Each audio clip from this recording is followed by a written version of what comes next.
GK के top 20 most important question हम इस वीडियो में पढ़ने जा रहे हैं। वीडियो बहुत ही शानदार होगी और हर प्रश्न को डिटेल में पढ़ाया जाएगा।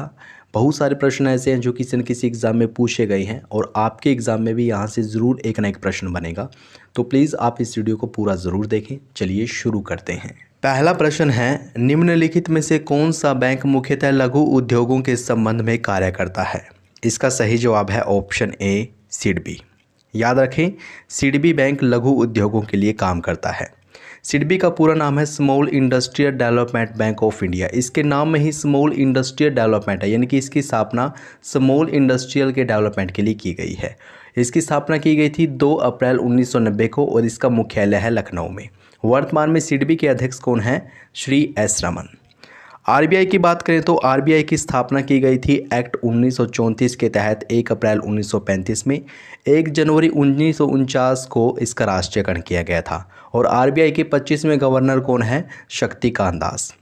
आईसीआईसीआई बैंक, इसका पूरा नाम है industrial credit and investment corporation of India. इसकी स्थापना 5 जनवरी 1994 को की गई थी।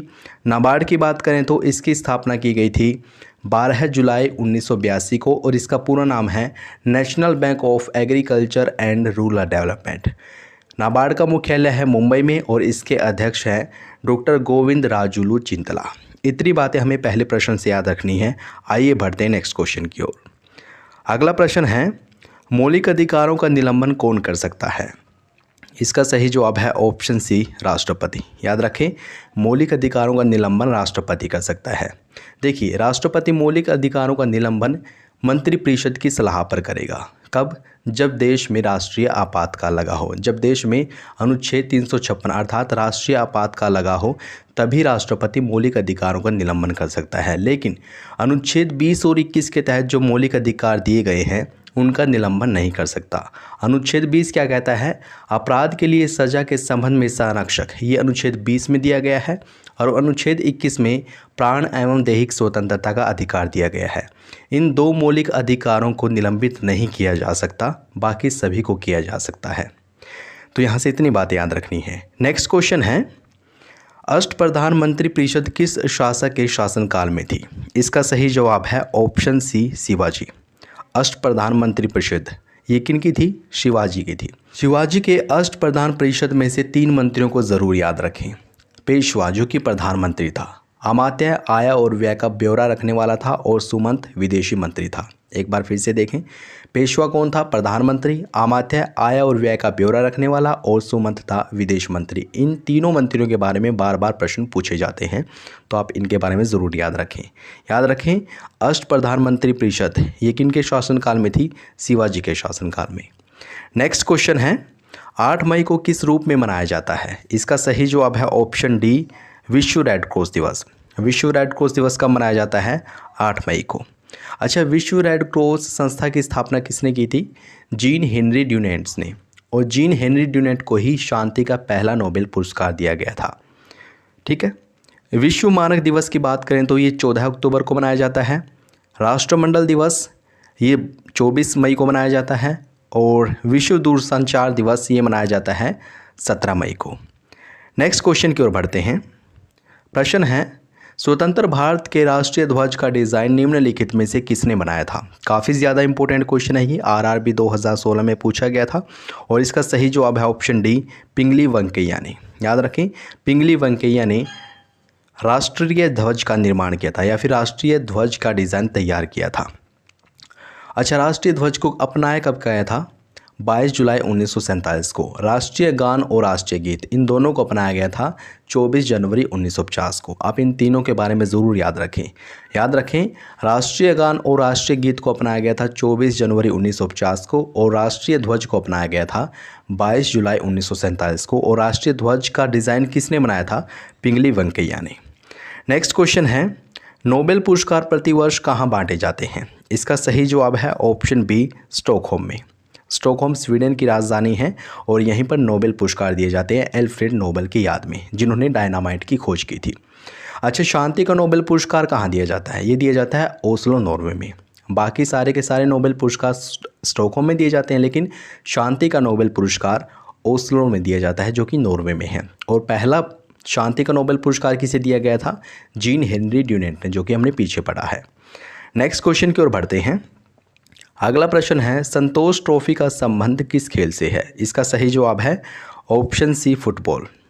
ये बहुत सारी परीक्षाओं में पूछा गया प्रश्न है, इन सभी परीक्षाओं में पूछा गया है। याद रखें, संतोष ट्रॉफी, इसका संबंध किस खेल से है? फुटबॉल से। नेक्स्ट क्वेश्चन की ओर बढ़ते हैं। परम ताप का मान होता है, यानी कि परम ताप, एब्सोल्यूट टेम्परेचर हम किसे कहेंगे? इसका सही जवाब है ऑप्शन बी, -273 डिग्री सेल्सियस। ये होता है परम ताप। किसी भी वस्तु का तापमान इससे कम नहीं हो सकता, यानी कि सबसे कम टेम्परेचर कौन सा है? -273 डिग्री सेल्सियस। 0 डिग्री पर जल जम जाता है, बर्फ़ बन जाती है, और 100 डिग्री पर पानी उबलने लगता है। नेक्स्ट क्वेश्चन की ओर बढ़ते हैं। अगला प्रश्न है, त्रिपिटक निम्नलिखित में से किससे संबंधित है, यानी कि किस धर्म से संबंधित है? जैनियों से, बौद्धों से, सिखों से, या फिर हिंदुओं से? इसका सही जवाब है ऑप्शन बी, बौद्धों से। त्रिपिटक का संबंध किससे है? बौद्धों से है। अच्छा, बौद्ध धर्म के त्रिरत्न कौन कौन से हैं? बुद्ध, धम्म और संघ। ये तो बौद्ध धर्म के त्रिरत्न हैं, 3 रत्न हैं। और त्रिपिटक कौन कौन से हैं? विनय पिटक, सूत पिटक और अभिधम्म पिटक।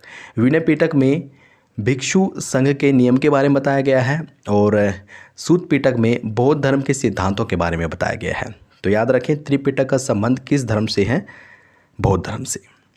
अगला प्रश्न है, पदार्थ का परमाणु सिद्धांत सर्वप्रथम किसने प्रस्तावित किया? इसका सही जवाब है ऑप्शन बी, जॉन डाल्टन ने। यानी कि परमाणु सिद्धांत, पदार्थ का परमाणु सिद्धांत सबसे पहले किसने दिया था? जॉन डाल्टन ने दिया था वर्ष 1809 में। ठीक है ना। इसमें बोला गया था कि प्रत्येक पदार्थ छोटे छोटे कणों से मिलकर बना है, और उसी को बोला जाता है परमाणु। नेक्स्ट क्वेश्चन की ओर बढ़ते हैं। अगला प्रश्न है, ये काफ़ी ज़्यादा इंपॉर्टेंट प्रश्न है, एसएससी 2013 में इसे पूछा गया था। वह कौन सी सबसे बड़ी धारा है जिसे उसके काले पानी के कारण काली धारा भी कहा जाता है? और इसका सही जवाब है ऑप्शन ए, क्यूरोशियो धारा। याद रखें, जो क्यूरोशियो धारा है इसे काली धारा भी कहा जाता है। अच्छा, गल्फ स्ट्रीम, जो गल्फ स्ट्रीम है ये कैसी जलधारा है? गर्म जलधारा है, जो कि अटलांटिक महासागर में है। ला नीना ये गर्म जलधारा है, और अल नीनो कैसी जलधारा है? ठंडी जलधारा है। ये भी एग्जाम में पूछी जाती हैं, आप इनको भी ज़रूर याद रखें। नेक्स्ट क्वेश्चन है, गोबी मरुस्थल किस देश में स्थित है? इसका सही जवाब है ऑप्शन सी, मंगोलिया में। काफ़ी ज़्यादा इंपॉर्टेंट क्वेश्चन है। गोबी मरुस्थल किस देश में है? मंगोलिया में है। अगले प्रश्न की ओर बढ़ते हैं। ओम का नियम क्या परिभाषित करता है? ऑप्शन है इसके प्रतिरोध, केवल धारा, केवल वोल्टता, या फिर धारा और वोल्टता दोनों। इसका सही जवाब है ऑप्शन डी, धारा और वोल्टता। इन दोनों के बारे में बताता है, इन दोनों को परिभाषित करता है ओम का नियम। ओम का नियम ये कहता है कि जो धारा है वो विभवांतर के समानुपाती होती है। अगर विभवांतर ज़्यादा है तो धारा भी ज़्यादा होगी, अगर विभवांतर कम है तो धारा भी कम होगी। ये कहता है ओम का नियम। ठीक है ना। और जो प्रतिरोध है, प्रतिरोध को हम किस में मापते हैं? ओम में मापते हैं। नेक्स्ट क्वेश्चन है, निम्नलिखित में से कौन ऊष्मा का सर्वोत्तम चालक है? इसका सही जवाब है ऑप्शन बी, यानी कि पारा। पारा एक धातु है जो कि तरल अवस्था में पाई जाती है। यहाँ पर जो अन्य ऑप्शन दे रखे हैं, जल, लकड़ी और चमड़ा, ये धातुएं नहीं हैं। धातुएं ही ऊष्मा की अच्छी चालक होती हैं। ठीक है ना। तो पारा यहाँ पर धातु है, इसलिए इन ऑप्शंस में पारा ही वो तत्व है जो ऊष्मा का सर्वोत्तम चालक है। अगले प्रश्न की ओर बढ़ते हैं।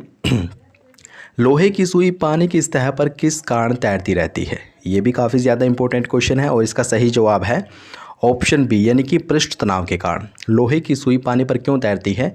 पृष्ठ तनाव के कारण। पृष्ठ तनाव के कारण ही जो जल की बूंद है वो गोल दिखाई पड़ती है, और पृष्ठ तनाव के कारण ही मच्छरों का लार्वा पानी पर तैरता रहता है। जैसे ही हम पानी में केरोसिन डालते हैं, फिर पानी को गर्म करते हैं, तो पृष्ठ तनाव कम हो जाता है। ये भी आप ज़रूर याद रखें।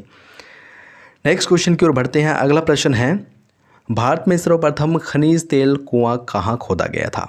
इसका सही जवाब है ऑप्शन ए, डिगबोई में। डिगबोई कहाँ पर है? असम में है, और यहीं पर भारत का पहला खनिज तेल कुआं खोदा गया था। नेक्स्ट क्वेश्चन, निम्नलिखित में से किसी भौगोलिक क्षेत्र को अनुसूचित क्षेत्र घोषित करने का संवैधानिक अधिकार किसको है? यानी कि अनुसूचित क्षेत्र घोषित कौन करता है? इसका सही जवाब है ऑप्शन सी, राष्ट्रपति। ठीक है ना। याद रखें, राष्ट्रपति के द्वारा ही कोई भौगोलिक अक्षेत्र अनुसूचित अक्षेत्र के रूप में घोषित किया जाएगा। और पीछे हमने पढ़ा था, राष्ट्रपति ही मंत्रिपरिषद की सलाह पर देश में आपातकाल के दौरान मौलिक अधिकारों का निलंबन कर सकता है। अगला प्रश्न है, राज्यसभा के सदस्यों का कार्यकाल कितने वर्ष का होता है? ये भी काफ़ी ज़्यादा इंपॉर्टेंट क्वेश्चन है, बहुत सारी परीक्षाओं में पूछा गया है और इसका सही जवाब है ऑप्शन डी, 6 वर्ष।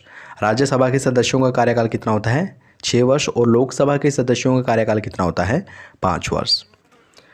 अगला प्रश्न है, ठगों के दमन में निम्नलिखित में से कौन संबंध था? इसका सही जवाब है ऑप्शन बी, कर्नल सलीमैन।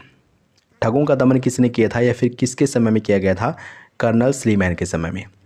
और भारत छोड़ो आंदोलन, इसके दौरान लॉर्ड लिनलिथ को भारत का गवर्नर जनरल था। तो दोस्तों ये थे कुछ इंपॉर्टेंट क्वेश्चन जो हमने बहुत ही अच्छे प्रकार से पढ़े हैं, डिटेल में पढ़े हैं। आशा करता हूँ आपको ये वीडियो शानदार लगी होगी। प्लीज़ इस वीडियो को लाइक और शेयर करना न भूलें। अगर आपने चैनल को सब्सक्राइब नहीं किया है प्लीज़ अभी सब्सक्राइब करें। वीडियो देखने के लिए आपका बहुत बहुत धन्यवाद।